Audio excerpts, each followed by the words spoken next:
Три општини од државата се отидени најдалеку во подготовките за гасификација. Станува збор за Штип, Куманово и Крива Паланка, кои веќе ги имаат проектирано трасите во рамките на државата, потврдуваат од национални енергетски ресурси. Доколку успееме да направиме договор со компанија до третото тромесечие или на почетокот на четвртиот квартал, операторот за дистрибуција би можел да им ги купи проектите на општините и да започне со изградба веднаш.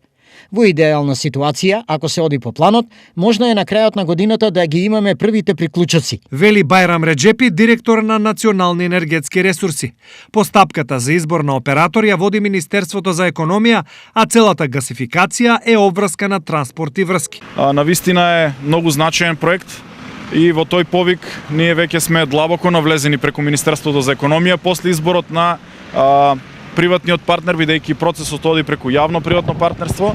Тој приватен партнер ќе има обврска да и гасифицира сите градови низ државата. Главен критериум или принцип по кој што ќе се води и проектот е да како граѓаните да добијат поевтин приклучок и да можат да добијат ефтин енергенс паралелно со ова кое што го имаме денеска. Според експертите, гасификацијата на земјава и користењето на овој енергенс се очекува да донесе пониски сметки за користење на енергија во домаќинствата.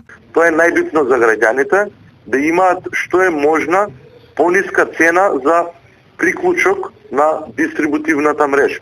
Очекувам од новиот инвеститор да им помогне на граѓаните да се ги покројат своите трошоци кои што ги имале во домот, но сето тоа за да не се оштетат одеднаш, за да немаат голем трошок домаќинствата, е потребно им помогне и новиот инвеститор за развој на дистрибутивната мрежа. Според условите кои ќе ги има компанијата добитник на тендерот, во следните 4 години во урбаните средини да изгради 50% од предвидената траса, а пак во руралните места 20% од планираната мрежа.